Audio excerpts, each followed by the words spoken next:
जी recording start कर दी मैंने। अच्छा बच्चा, जनरली पिछली क्लास में we studied about the mechanism of investing in the securities. ठीक है, तो हम सिक्योरिटीज में इन्वेस्ट कैसे करते हैं। बेसिकली जो ब्रोकर होता है हमारा, वो ब्रोकर जो है हमारे बिहाफ पे सेल परचेज करता है। तो हमने क्या करना होता है, उस ब्रोकर के पास अकाउंट खुलवाना होता है और उस ब्रोकर को हमने बताना होता है कि भाई यहाँ पे ये सिक्योरिटी खरीद लो इस प्राइस पे और ये सिक्योरिटी इस प्राइस पे बेच दो। तो हमने मार्केट ऑर्डर्स पढ़ लिए हुए हैं, तो हम क्या कर सकते हैं, we can place a market order कि मैं बस बेचना चाह रहा हूँ या बस मैं खरीदना चाह रहा हूँ, किसी भी प्राइस पे मुझे मिल जाए या किसी भी प्राइस पे बिक जाए। या फिर इसी तरह से मैं जो है वो लिमिट ऑर्डर प्लेस कर सकता हूँ, जिसमें मैं बता सकता हूँ कि जी मैं बेचना चाह रहा हूँ इस प्राइस पे या मैं खरीदना चाह रहा हूँ इस प्राइस पे। ठीक है, तो जो हमारा ब्रोकर है वो क्या करता है, वो बेसिकली हमारे जो ऑर्डर्स है, अगर मार्केट ऑर्डर है तो वो अल्टीमेटली वो राउट कर देता है, फौरन जो बेस्ट अवेलेबल प्राइसेस होती हैं उन पे हमारा ऑर्डर एग्जीक्यूट हो जाता है। अगर हमारा लिमिट ऑर्डर होता है तो लिमिट ऑर्डर बुक में चला जाता है, वो बुक जो है वो मोस्टली स्पेशलिस्ट जो है वो मेंटेन वो करता है। ठीक है, मैं जी एक दफा ना तुम लोगों को म्यूट कर दूं ताकि कंटिन्यू। ठीक है, अच्छा, तो वो जो लिमिट ऑर्डर बुक में हमारा ऑर्डर जो है वो चला जाता है अल्टीमेटली। तो लिमिट ऑर्डर बुक में मैचिंग होती रहती है, उसमें ऑर्डर पाइल अप होते रहते हैं। तो जैसे ही दो ऑर्डर एक दूसरे से मैच करते हैं, वो ऑर्डर जो है वो एग्जीक्यूट उस तरह से जो है वो हो जाता है जी। ठीक है, अच्छा, तो यहाँ पे हमारे ब्रोकरेज हाउस, ब्रोकर्स के ब्रोकरेज हाउसेज होते हैं, लाइक हमारे यहाँ एकेडी सिक्योरिटीज है, आरिफ हबीब लिमिटेड है, ये बड़े बड़े ब्रोकरेज हाउसेज हैं जो कि क्या करते हैं, ये ट्रेडिंग का काम करते हैं और ये ट्रेडिंग के अगेंस्ट इनको क्या मिलता है, कमीशन मिलता है। तो how we trade in the market, simply we know there are two conditions in the market, one condition is called bull and other is called bear. Bull condition या bull trend क्या होता है, जब market aggressively consistently rise कर रही है। ठीक है, अब सिक्योरिटी की प्राइसेस जो है वो इंक्रीज कर रही है। और बियर ट्रेंड क्या होता है कि सिक्योरिटी की प्राइसेस कंसिस्टेंटली aggressively decline कर रही हूँ। तो what we do, we basically purchase the securities in bull market, means we take the long position। मतलब सिक्योरिटी को परचेज करने को हम लॉन्ग पोजीशन बोलते हैं, and we sell securities in bear market, तो इसको हम शॉर्ट पोजीशन बोलते हैं। ठीक है, अच्छा, अब शॉर्ट पोजीशन से ना एक और चीज है, एक और स्पेसिफिक टाइप ऑफ ट्रेडिंग हमारी जो है वो इमर्ज होती है, जिसको हम शॉर्ट सेलिंग बोलते हैं। अच्छा बेटा, शॉर्ट सेलिंग क्या है? शॉर्ट सेलिंग ये है कि we basically sell the security on promise of future delivery. मतलब सिंपली इसको हम इस तरह से ले सकते हैं, इसकी एनालॉजी कि हम ना क्या करते हैं, हमारे पास सिक्योरिटी नहीं है, सपोज मैं ना, मुझे लगता है कि ओजीडीसी का शेयर फ्यूचर में गिरेगा, उसकी प्राइस कम होगी, तो मैं डीलर के पास जाता हूँ, अपने ब्रोकर के पास, उसे कहता हूँ कि यार मैंने ना ओजीडीसी के शेयर को शॉर्ट सेल करना है। अब वो डीलर क्या करेगा, वो मेरे लिए उधार सिक्योरिटी अरेंज करेगा और वो मुझे दे देगा। मैं आज उस सिक्योरिटी को हाई प्राइस पे बेच दूंगा। ठीक है, और उसके बाद सब्सीक्वेंटली अगले कुछ दिनों में या 1 मंथ में, 2 मंथ में, 6 महीने में, साल में, जब तक मुझे लगता है कि मैंने शॉर्ट पोजीशन रखनी है उस शेयर में, तब तक मैं क्या करूंगा, उस शेयर को बेचे रखूंगा। और जैसे ही प्राइस डिक्लाइन करेगी, प्राइस नीचे आएगी, मैं कम प्राइस पे उसे खरीद के जिससे मैंने उधार लिया होगा उसको वापस कर दूंगा। ठीक है, तो ultimately short selling is an important aspect of market. अब देखो, बुल और बियर मार्केट में everybody can participate in market activity. Market बढ़ रही है, हर कोई परचेज कर सकता है। ठीक है, ऑब्वियस सी बात है, परचेज वो बंदा करेगा जिसके पास शेयर नहीं है। तो बुल मार्केट में हर कोई पार्टिसिपेट कर सकता है। जब मार्केट बियर मार्केट होती है ना, जब मार्केट डिक्लाइन कर रही होती है, तो ऑब्वियस सी बात है कि सिर्फ अगर हम शॉर्ट सेलिंग को नहीं लेते, तो सिर्फ वो लोग बियर मार्केट में पार्टिसिपेट कर रहे होंगे जिन लोगों के पास शेयर होंगे। ठीक है, जिनके पास शेयर नहीं है वो लोग फिर पार्टिसिपेट नहीं कर पाएंगे, तो उनके लिए फिर शॉर्ट सेलिंग होती है कि if even if you don't own the shares, आप क्या कर सकते हो, आप उन शेयर्स को बेच सकते हो ताकि आप जो डिक्लाइनिंग प्राइसेस है उनसे फायदा उस तरह से जो है वो उठा सको। तो मार्केट में एक अच्छी मार्केट में क्या है, उसमें बहुत सारे बायर और सेलर होते हैं। तो बियर मार्केट भी बायर्स में और सेलर्स में ऐड करती है, जिसकी वजह से हम कहते हैं कि हमारी मार्केट जो है वो जो स्टॉक मार्केट है वो एक अच्छी लिक्विड मार्केट की तौर पे हमारे सामने जो है वो आती है। ठीक है, अच्छा बेटा, इसके बाद हमारे पास ना ट्रेडिंग कॉस्ट है। ट्रेडिंग कॉस्ट ऑब्वियस सी बात है, when we need to trade तो हमें कुछ कॉस्ट बियर करनी पड़ती हैं। तो पहली ट्रेडिंग कॉस्ट ना ब्रोकर का कमीशन होता है। It is an explicit cost. Broker है, ब्रोकर मुझे फैसिलिटेट करेगा, तो मैं चाहे शेयर बेचूं या शेयर खरीदूं, दोनों सूरतों में वो मुझसे ना कुछ परसेंटेज ऑफ कमीशन लेगा, जिसको हम ब्रोकरेज कमीशन बोलते हैं। ठीक है। अच्छा, ब्रोकर दो किस्म के होते हैं, एक फुल सर्विस ब्रोकर होता है, एक डिस्काउंट ब्रोकर होता है। फुल सर्विस ब्रोकर ना सिर्फ आपके ऑर्डर एग्जीक्यूट करता है, बल्कि आपकी सिक्योरिटीज को होल्ड भी करता है, आपको मार्जिन लोन्स भी देता है। मतलब आपको अगर कुछ पैसे चाहिए for the sake of loaning, तो वो आपको पैसे भी दे देता है, और आपकी शॉर्ट सेल के लिए उधार आपको शेयर भी अरेंज करके देता है, और आपको एडवाइस और जर्नल इंफॉर्मेशन भी प्रोवाइड करता है। मतलब जो फुल सर्विस ब्रोकर होता है, ये आपको बाई और सेल की रिकमेंडेशंस भी देता है। मतलब इसके पास रिसर्च स्टाफ होता है, जिसका काम ये होता है कि उसने रिसर्च करनी होती है, और रिसर्च करके जो है बता रहे होते हैं कि किस शेयर की प्राइस बढ़ेगी, किस शेयर की प्राइस मार्केट में गिरेगी। तो वो आपको बाई और सेल की रिकमेंडेशंस दे रहे होते हैं कि आपने जो है वो अगर इनकी रिकमेंडेशंस को आप अगर उस तरह से करते हैं, तो अल्टीमेटली द थिंग इज कि आपको फिर वो कॉन्सिक्वेंसेस खुद बियर करने पड़ते हैं। ठीक है। लेकिन ये एनालाइज करके आपको रिकमेंड कर रहे होते हैं कि शेयर की प्राइस ज्यादा होगी, शेयर की प्राइस कम होगी। तो फुल सर्विस ब्रोकर थोड़ा सा महंगा होता है। ठीक है। इसी तरह से हमारे पास डिस्क्रिशनरी अकाउंट्स होते हैं। डिस्क्रिशनरी अकाउंट्स में अगेन आप अगर एक इन्वेस्टर हो और आपके पास ज्यादा टाइम नहीं है, तो आप ब्रोकर को उसकी कंप्लीट अथॉरिटी दे देते हो कि भाई अपनी मर्जी से सेल करो, परचेज करो, मुझे इतना प्रॉफिट जो है वो चाहिए। तो ब्रोकर अपनी मर्जी से उस अकाउंट को हैंडल करता है, शेयर्स बेचता है, शेयर्स खरीदता है, और अल्टीमेटली द थिंग इज कि आपको फिर प्रॉफिट या लॉस हो रहा होता है। लेकिन अगेन जो भी प्रॉफिट या लॉस होता है वो आपका होता है, और ब्रोकर सिर्फ कमीशन लेता है। तो अगर आप ब्रोकर के पास सारे का सारा अकाउंट उसकी डिस्क्रिप्शन में छोड़ देते हो, तो ब्रोकर डेफिनेटली समटाइम्स ये करता है कि ब्रोकर ज्यादा सारे आपके जो है वो ट्रेड्स करता है, जिससे उसका ज्यादा कमीशन बन जाता है। तो ऑब्वियस सी बात है कि you need to avoid that. आपको चीजें अपने कंट्रोल में रखनी चाहिए। फिर हमारे डिस्काउंट ब्रोकर होते हैं। डिस्काउंट ब्रोकर्स हमें एनालिसिस की सर्विसेज प्रोवाइड नहीं करते, ये बाकी सारे के सारे काम करते हैं, हमारी एग्जीक्यूट करते हैं ट्रेड्स को, हमारी सिक्योरिटीज को सेफ कीपिंग के लिए होल्ड भी कर लेते हैं, हमें मार्जिन लोन्स भी उस तरह से प्रोवाइड कर देते हैं, कर्जा भी दे देते हैं बैंक से। ठीक है। इसी तरह से हमें शॉर्ट सेल के लिए भी फैसिलिटेट करते हैं, लेकिन ये हमें ना एडिशनल इन्फॉर्मेशन उस तरह से प्रोवाइड नहीं कर रहे होते। मतलब बेसिकली ये वो ब्रोकर होते हैं कि बस हम इनके पास जाते हैं, फोन करते हैं कि ये चीज बेच दो, ये चीज खरीद लो, तो ये हमें ट्रेडिंग में फैसिलिटेट कर रहे होते हैं, इन्फॉर्मेशन नहीं दे रहे होते। सिर्फ इनके पास कोटेशंस की इन्फॉर्मेशन होती है कि कौन सा शेयर आजकल कितने का बिक रहा है। तो दो किस्म की कॉस्ट है, एक ब्रोकर की कॉस्ट है, एक्सप्लिसिट कॉस्ट जो कि होती है, ऑब्वियसली बात है कि ब्रोकर जो है वो कमीशन चार्ज करता है। दूसरी समटाइम ना डीलर का बिड और आस्क स्प्रेड होती है। मतलब देखिए, डीलर के पास हम जाएंगे, उससे मैं खरीदूंगा तो मुझे वो महंगा बेचेगा, उससे मैं बेचूंगा तो मुझे वो सस्ता मुझसे खरीदेगा। तो ये जो स्प्रेड होता है, ये डीलर का कमीशन होता है। ये हमें ऐसा उस तरह से आइडिया नहीं होता, ये हमारी जेब से नहीं निकल रहा होता, लेकिन ये भी अगेन उस तरह से कॉस्ट है। अगर आप बहुत ज्यादा डीलर के साथ ट्रेडिंग करेंगे, तो आप क्या करेंगे, आप थोड़ी सी महंगी पे भाई खरीद रहे होंगे और उसको थोड़ा सा सस्ते पे बेच रहे होंगे, तो आपको वो कॉस्ट भी उस तरह से जो है वो पड़ रही होगी। तो ये दो हमारे ट्रेडिंग कॉस्ट उस तरह से जो है वो मेन ट्रेडिंग कॉस्ट है। उसके बाद अगर आप कुछ एडिशनल सर्विसेज लेना चाहें, मतलब सिंपली आप जो है वो ब्रोकर से बाई और सेल रिकमेंडेशन या एडिशनल एनालिसिस वगैरह लेना चाहते हो, तो ऑब्वियसली बात है कि उसकी आपको एडिशनल कॉस्ट उस तरह से बियर करनी पड़ती है। आजकल दुनिया में सेंटीमेंट एनालिसिस पे वो लोग चले गए हैं। मेरी अपनी रिसर्च भी उसी कॉन्टेक्स्ट में है, तो मेरी उनसे डिस्कशन हो रही थी।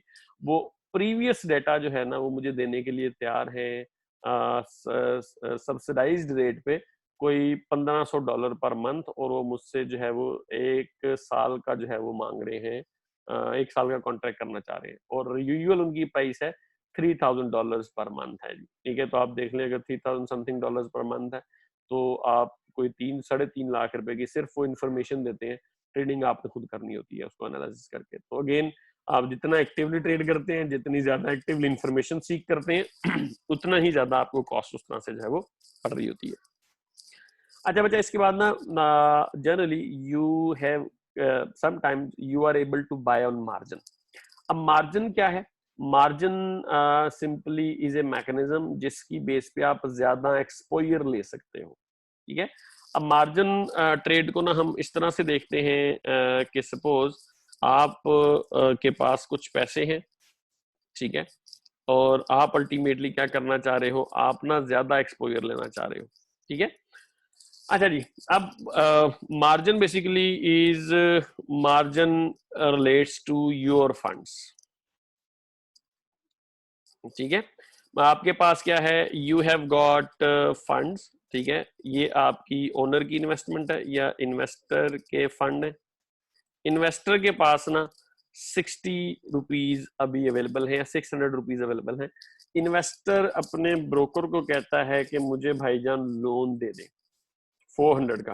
ठीक है, ताकि मैं क्या करूं, मैं जो है वो टोटल इन्वेस्टमेंट जो है मैं करूं कितने की, मैं 1000 की टोटल इन्वेस्टमेंट कर लूं। ठीक है, अच्छा अब देखिए यहाँ पे इन्वेस्टर जो है, ऑब्वियस सी बात है कि इन्वेस्टर के पास जो है वो 600 है, वो एक्सपोजर 1000 का ले रहा है। ठीक है, इन्वेस्टर के पास 600 है, वो 1000 का एक्सपोजर ले रहा है। तो इसमें से ये जो 600 होगा ना, या जो इन्वेस्टर का पोर्शन होगा, इसको हम कहेंगे ये जी मार्जिन है। तो यहाँ पे मार्जिन इज 60%।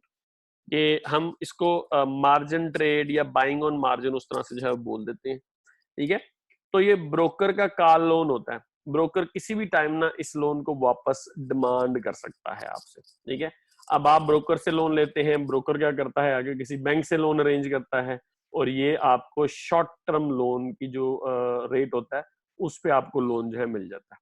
ठीक है, तो इन्वेस्टर क्या करता है, इन्वेस्टर बेसिकली बारो part of investment from broker. ठीक है, तो ब्रोकर से कुछ पैसे उधार ले लेता है। ठीक है, तो जो इन्वेस्टमेंट कंट्रीब्यूटेड बाय इन्वेस्टर होती है वो मार्जिन कहलाती है। मतलब यहाँ पे जो इन्वेस्टर का फंड है, जो कि अगेन यहाँ पे 600 है, ये आपका मार्जिन है। ठीक है, अच्छा, और लोन जो है 400 है, तो हम अब इन्वेस्ट कितना कर सकते हैं, 1000 रुपए इन्वेस्ट कर सकते हैं। ठीक है, अच्छा, अब ब्रोकर क्या करता है, ब्रोकर में refinance with banks on call money rate. Call money rate simply ये ऑन डिमांड लोन होते हैं, इसको हम ओवरनाइट रेट भी उस तरह से बोलते हैं। और बैंक को जब पैसों की जरूरत होगी तो बैंक ब्रोकर से पैसे मांग लेगा, और ब्रोकर को जब पैसों की जरूरत होगी तो ब्रोकर आपसे पैसे वापस जो है वो मांग लेगा। तो ये चलता इस तरह से है कि इन्वेस्टर जो है उसको इंटरेस्ट पे करना पड़ता है, प्लस एक सर्विस चार्ज भी पे करना पड़ता है। मतलब ब्रोकर आपको फैसिलिटेट कर रहा होता है, तो ब्रोकर अपना सर्विस चार्ज भी लेता है, और दूसरा ब्रोकर आपको कहता है कि भाईजान आजकल ये इंटरेस्ट रेट चल रहा है मार्केट में, तो आपको मैं इस इंटरेस्ट रेट पे फंड जो है वो दूंगा।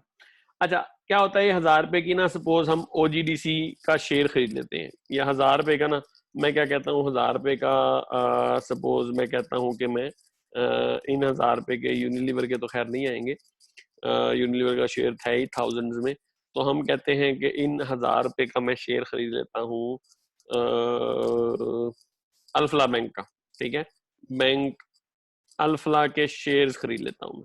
ठीक है, अच्छा, अब ये जो शेयर मैं खरीदूंगा ना, ये जो है मेरे पास नहीं आएंगे ना, इन शेयर्स को ना मैं उस तरह से अपने ओनरशिप में ले सकता, ना इन शेयर को अपनी मर्जी से मैं हैंडल कर सकता।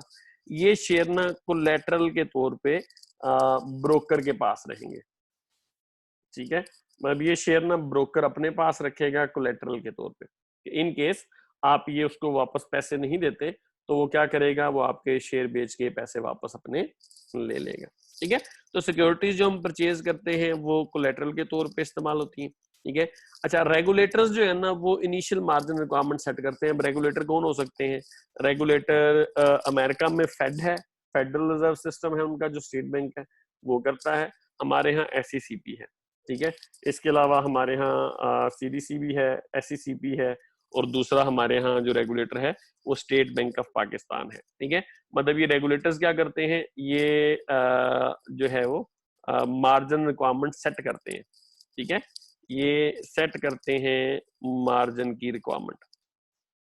मतलब अगर इन्होंने मार्जिन रिक्वायरमेंट सेट कर दिए ना कि 60%, तो टोटल इन्वेस्टमेंट का फिर 60% आपको देना है, और 40% आपको लोन मिलेगा। ठीक है, अगर उन्होंने मार्जिन रिक्वायरमेंट सेट की है 50%, तो टोटल इन्वेस्टमेंट का 50% आपको देना है, और 50% आपको लोन की सूरत में जो है वो इन्वेस्ट जो है ब्रोकर से मिल जाएगा। अच्छा, अब ये जरूरी नहीं है कि जो रेगुलेटर ने सेट कर दिया ना वही मार्जिन हो, आपका ब्रोकर हो सकता है कि आपसे मार्जिन ज्यादा चार्ज करे।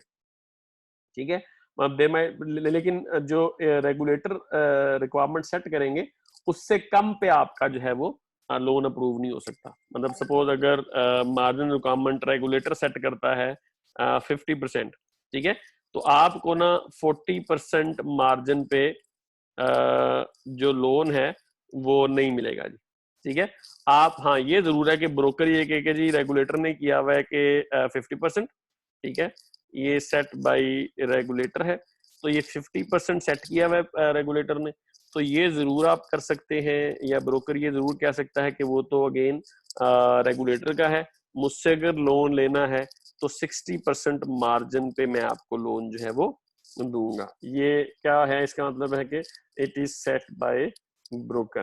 तो ब्रोकर आपको फैसिलिटेट करता है लोन लेने में, तो ब्रोकर आपसे जितना रेगुलेटर ने सेट किया है उससे हाई भी उस तरह से डिमांड कर सकता है। तो इसको हम ना इनिशियल मार्जिन रिक्वायरमेंट उस तरह से जो है वो बोलते हैं। तो अगर इनिशियल मार्जिन 50% है, इसका मतलब यह है कि 50% of the purchase price investment will be contributed bye investor. मतलब आप एक सिक्योरिटी खरीद रहे हो, उसका 50% इन्वेस्टर कंट्रीब्यूट करेगा, 50% लोन में आएगा। अच्छा बच्चा, मार्जिन ना दो किस्म के होते हैं।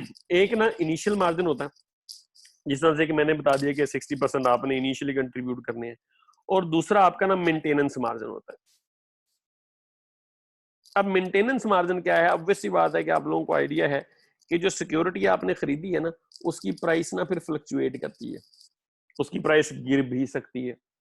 अच्छा, अब यहाँ पे देखो, यहाँ पे ना अगेन आपका जो लोन है, मतलब अगेन आपका जो लोन है ना वो 400 है, और इन्वेस्टर का फंड 600 है। टोटल इन्वेस्टमेंट है आपकी, यहाँ पे हम कहते हैं कि टोटल इन्वेस्टमेंट जो है ना वो है जी 1000, ठीक है। और इस 1000 में आपका जो पार्ट है, ठीक है, मतलब इसमें कहते हैं कि ओनर की इन्वेस्टमेंट वो है जी 600, और इसमें जो है वो लोन की अमाउंट है वो 400 है। अब सपोज आपने जो इन्वेस्ट किए ना पैसे, उनकी वैल्यू डिक्लाइन कर गई, ठीक है, वैल्यू डिक्लाइंड, और ये वैल्यू आ गई 800 पे सपोज। अच्छा, अब 800 की सिचुएशन अगर होगी है ना, तो इसका मतलब है कि ओनर के पास जो है ना, अब ओनर का शेयर इसमें कितना रह गया, 400, और लोन कितना हो गया है हमारा, लोन तो मेरा उतना ही रहेगा 400 ही। अच्छा, अब ये वैल्यू डिक्लाइन कर गई है। अब देखिए मेरा यहाँ पे मार्जिन रिक्वायरमेंट जो है वो 60% थी, मैंने कंट्रीब्यूट किया था। अब यहाँ पे मेरा पार्ट कितना है, ठीक है, अब मेरा शेयर कितना है, मेरा शेयर सिंपली है 400 ओनर का शेयर डिवाइडेड बाई 800। तो अभी तक ना मेरी जो रिक्वायरमेंट है या मेरा जो शेयर है इन्वेस्टमेंट में वो 50% है। अच्छा, सपोज अब मैं कहता हूँ कि वैल्यू और डिक्लाइन कर जाती है, वैल्यू फर्दर डिक्लाइंस, ठीक है, और वैल्यू हमारी आ जाती है, अल्लाह भला करे, 500 पे। अब जब 500 पे वैल्यू आएगी तो क्या होगा, ओनर जो है, ओनर का इसमें पार्ट कितना रह जाएगा, ओनर का पार्ट ऑब्वियस सी बात है कि इसमें जो है वो 100 रह जाएगा, और लोन जो है वो ऑब्वियस सी बात है कि उतना ही 400 का 400 रहेगा। अब देखो यहाँ पे मेरा शेयर कितना रह जाएगा, 100 जो कि मेरा है इन्वेस्टमेंट, डिवाइड बाई 500, तो मेरी इन्वेस्टमेंट जो है वो 20% रह जाएगी सिर्फ। अब ऑब्वियस सी बात है कि 20% मेरी इन्वेस्टमेंट है, 80% लोन है, वैल्यू इससे भी फर्दर नीचे जा सकती है। इससे वैल्यू अगर नीचे जाती है सपोज, तो क्या होगा, ऑब्वियस सी बात है कि मैं सिक्योरिटी छोड़ के दौड़ भी सकता हूँ। मतलब सपोज सिक्योरिटी की वैल्यू ना 300 पे चली जाती है, मैंने 400 लोन देना, तो मैं कहूंगा कि भाई सिक्योरिटी पकड़ो, ये कोलैटरल ले लो, तुम जो मर्जी करो, इसका मैं आपको लोन वापस नहीं करता। तो इससे बचने के लिए ना एक और मार्जिन सेट किया जाता है, जो कि फर्दर मार्जिन होता है, जिसे हम मेंटेनेंस मार्जिन बोलते हैं, ठीक है, मेंटेनेंस मार्जिन। अब मेंटेनेंस मार्जिन क्या है, इतने मार्जिन ना मैंने बेसिकली मेंटेन करना होता है। मैं वो यहाँ पे कहता हूँ कि मेंटेनेंस मार्जिन जो है ना वो सपोज है जी मेरा 40%, ठीक है, मेंटेनेंस मार्जिन कितना है मेरा 40%। तो होगा क्या, होगा इस तरह से कि जैसे ही मेरी वैल्यू डिक्लाइन करती है, मेरी यहाँ तक वैल्यू डिक्लाइन की 800 तक, मेरा शेयर अभी 50% है, तो मुझे मार्जिन कॉल नहीं जाएगी। मार्जिन कॉल से मुराद है कि इन्वेस्टर मुझसे या ब्रोकर मुझसे पैसे नहीं मांगेगा। लेकिन जैसे ही मेरी value suppose price further decline करती है, मेरी इन्वेस्टमेंट 500 हो जाती है, अब मेरी इन्वेस्टमेंट कितनी रहेगी 20%, तो मुझे ना फौरन ब्रोकर कॉल करके कहेगा कि भाई आप ना अपनी मेंटेनेंस मार्जिन पूरा करो। मतलब इन्वेस्टमेंट का एटलीस्ट ये है कि 40% जो है वो आप पे करो। तो मुझे क्या करना पड़ेगा, इस इन्वेस्टमेंट के 40% के लिए 500 को मैं मल्टीप्लाई करूं अगर 40% से, तो ये कितना हो जाएगा, ये जी आपका हो जाएगा 200। 100 रुपया मेरा ऑलरेडी है वहां पे मौजूद, ओनर का, 100 रुपया मुझे ओनर उसको और देना पड़ेगा। अगर मैं 100 रुपया नहीं दूंगा, मेंटेनेंस मार्जिन पूरा नहीं करूंगा, तो अल्टीमेटली क्या होगा, अल्टीमेटली वो मेरे शेयर बेच के पैसे पूरे कर लेगा जी। ठीक है, तो maintenance margin basically is the minimum equity required for a margin account, the minimum level of funds required before a margin call. तो जैसे ही देखें मार्जिन कॉल, मतलब अगर तो ये 50% तक रहता है, 40% तक रहती है मेरी इन्वेस्टमेंट, ठीक है, तो मुझे मार्जिन कॉल नहीं जाएगी। लेकिन जैसे ही मेरी इन्वेस्टमेंट 50% से 40% से डिक्लाइन करेगी मेरी इन्वेस्टमेंट का पार्ट, मुझे मार्जिन कॉल चल जाएगी। मतलब यहाँ पे मुझे 20% हो गई है मेरी टोटल वैल्यू, तो इन्वेस्टर फौरन मुझे फोन करके कहेगा, ब्रोकर के भाई मुझे पैसे जो है वो दें, आपके पैसे कम हो गए हैं, आप मुझे पैसे भेजें ताकि आपके मामला जो है वो चलते रहें। तो ये पैसे मुझे फौरन देने होते हैं, सेम डे में ये पैसे मुझे देने होते हैं, वरना ये है कि ये मेरे शेयर बेचने का मजाज होता है जी। ठीक है, तो if value of security decline, broker require some fund, जिसको हम मार्जिन कॉल बोलते हैं। ठीक है, if you ignore the margin call, security sold, तो आपकी सिक्योरिटी बिक जाएगी अगर आप मार्जिन कॉल को इग्नोर करते हैं। तो buying on margin magnified both profit and loss of investor, और आप अगर मार्जिन पे बाय करते हो ना, तो आपके प्रॉफिट्स अगर होंगे तो वो भी ज्यादा होंगे, और आपका लॉस अगर होगा तो वो भी उस तरह से जो है वो ज्यादा होगा जी। ठीक है, अच्छा जी, ये कैसे वर्क करता है मार्जिन कॉल? तो सिंपली ये मैंने अभी हमने वहां पे एक्सप्लेन किया भी है, ये स्लाइड्स में भी है। ठीक है, तो margin changes as price changes, मतलब सिंपली जैसे ही आपका जो है वो प्राइस चेंज होती है, आपका मार्जिन जो है वो चेंज होता रहता है। सपोज आपका इनिशियल मार्जिन 60% है, परचेज प्राइस 100 है, तो आप क्या करते हैं, आपका इन्वेस्टर 60 रुपए कंट्रीब्यूट करेगा और लोन 40 का आएगा। तो प्राइस अगर 80 पे चली जाती है, तो आपका मार्जिन और लोन जो है इट इज 50%, मतलब ये 50% आपकी इन्वेस्टमेंट है। तो मार्जिन जो है, जो मेंटेनेंस मार्जिन है, ठीक है, वो किस तरह से वर्क करता है? सपोज हम कहते हैं मेंटेनेंस मार्जिन इज 35%। ठीक है, मार्जिन रिक्वायरमेंट 60% थी, आपने 60 रुपए दिए, 40 रुपए आपने बोरो किए, प्राइस 100 थी। अगर प्राइस 70 पे डिक्लाइन कर जाती है, सपोज अगर प्राइस 70 पे डिक्लाइन कर जाती है, तो इन्वेस्टर का फंड 30 रुपए रह जाता है और लोन 40 रह जाता है। इसका मतलब यह है कि 42.8% जो है ना, आपकी इन्वेस्टमेंट है टोटल वैल्यू की, तो मार्जिन कॉल नहीं जाती जी आपको। ठीक है, अच्छा अगर प्राइस 60 पे चली जाए ना, तो इन्वेस्टर के अब 20 रुपए रह गए, लोन 40 रुपए है, तो ऑब्वियस सी बात है कि आपका जो 33.33% आपकी इन्वेस्टमेंट जो है वो रह गई है। तो ये जो कि 35% से कम है, तो आपको मार्जिन कॉल उस तरह से जो है वो चली जाएगी। ठीक है, तो इस तरह से हमारी मार्जिन ट्रेडिंग उस तरह से वर्क जो है वो करती है। ठीक हो गया। अच्छा, अब ऑब्वियसली बात है कि हमने भी डिस्कस किया कि मार्जिन ट्रेडिंग जो है ना, it can be more profitable, and अगर लॉस होगा तो फिर भी वो भी ज्यादा होगा। ठीक है, अच्छा सपोज हम जो सिक्योरिटी खरीदते हैं ना, मतलब मेरा मार्जिन है मतलब मार्जिन जो मेरा है ना, मैं यहाँ पे दो कॉलम्स उस तरह से जो है बना लेता हूँ ताकि हम कंपैरिजन कर सकें जी। ठीक है, अच्छा जी, ये मैं मार्जिन पे बाय कर रहा हूँ और ये मैं जी कैश पे बाय कर रहा हूँ। अच्छा, मार्जिन पे क्या है, मेरी इन्वेस्टमेंट जो है टोटल, वो सपोज है 100 की, तो इन्वेस्टमेंट मेरी कैश पे भी अगर मैं बाय करता हूँ तो इन्वेस्टमेंट मेरी कितनी है, इन्वेस्टमेंट जो मेरी है वो 100 की है। ठीक है, अच्छा अब कैश पे मैं बाय करता हूँ तो ओनर की इन्वेस्टमेंट कितनी है? ठीक है, ओनर की इन्वेस्टमेंट या माई ओन इन्वेस्टमेंट इज 100। ठीक है, और अगर मैं मार्जिन पे बाय करता हूं, तो ऑब्वियस सी बात है कि सपोज मैं कहता हूं कि ओनर की इन्वेस्टमेंट यहाँ पे थोड़ी होगी, सपोज ओनर की इन्वेस्टमेंट इज 60 या 50 कर लेते हैं, ओनर की इन्वेस्टमेंट इज 50 और लोन जो है ना दैट इज 50। ठीक है, अच्छा अब यहाँ पे देखें, यहाँ पे अगेन हम कहते ये हैं कि यहाँ पे जो लोन है वो ऑब्वियस सी बात है कि नहीं होगा जी, तो लोन वुड बी 0।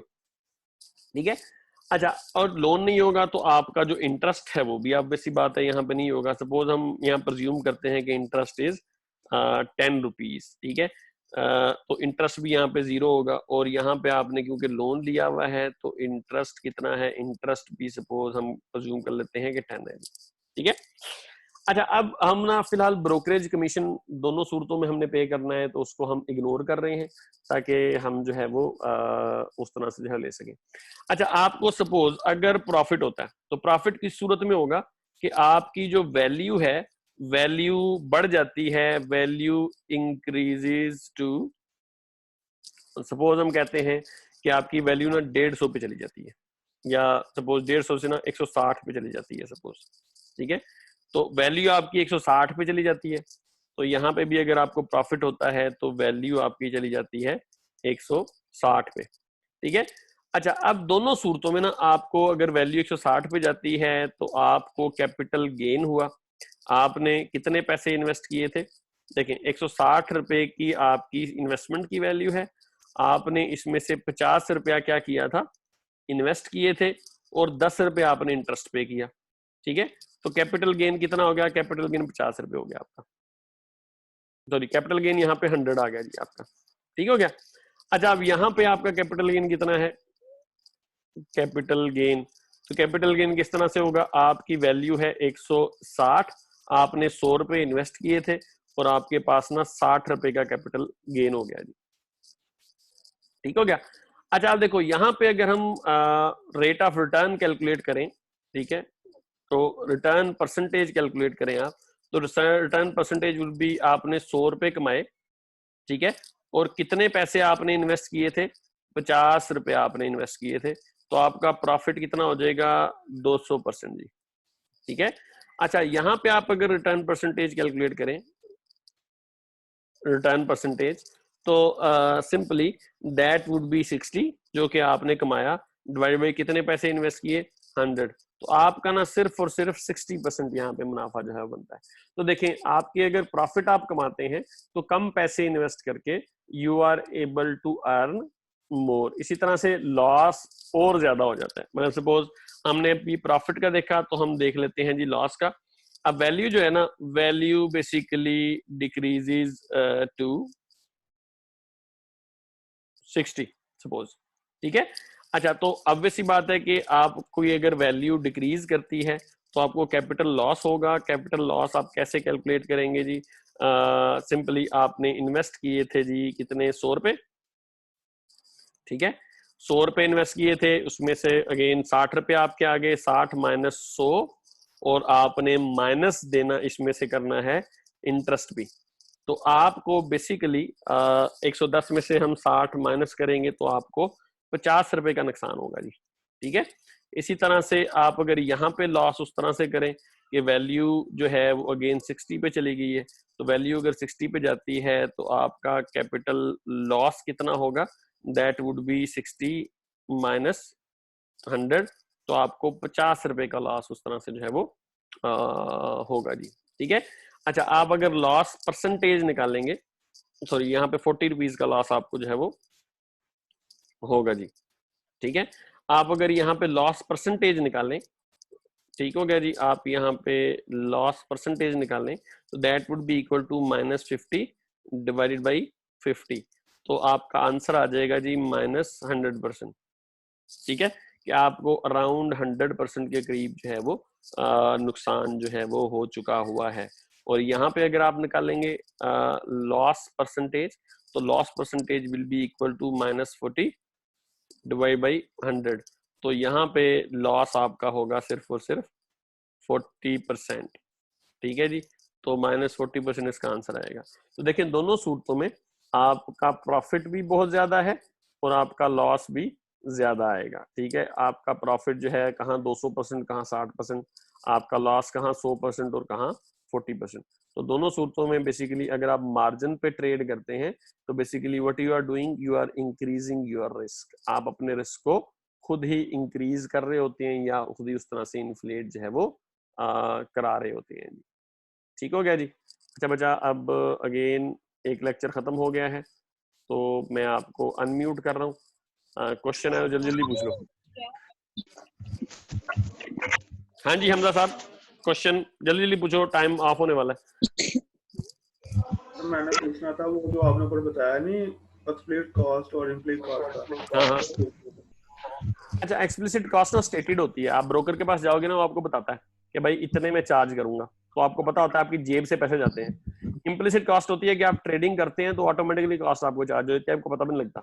मतलब ये उसी तरह से है कि आप ना डॉलर अभी खरीदे और अभी जाके बेच दे, तो डॉलर जब आप खरीदने जाएंगे ना एक बंदे से तो वो डीलर आपको महंगा देगा, और जब आप बेचने जाएंगे आपसे सस्ता लेगा।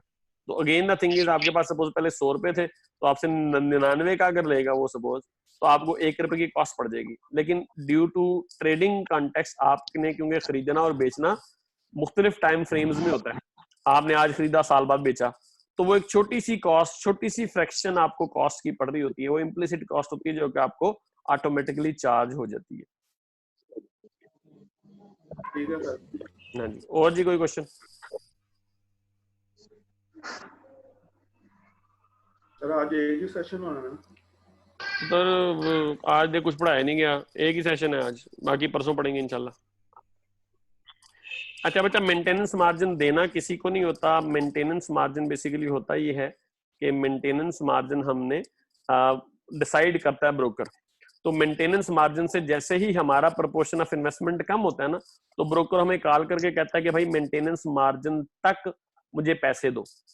तो हमने जो पैसे देने होते हैं वो ब्रोकर को देने होते हैं, क्योंकि ब्रोकर ने हमारे बिहाफ पे लोन दिया होता है। ठीक हो गया?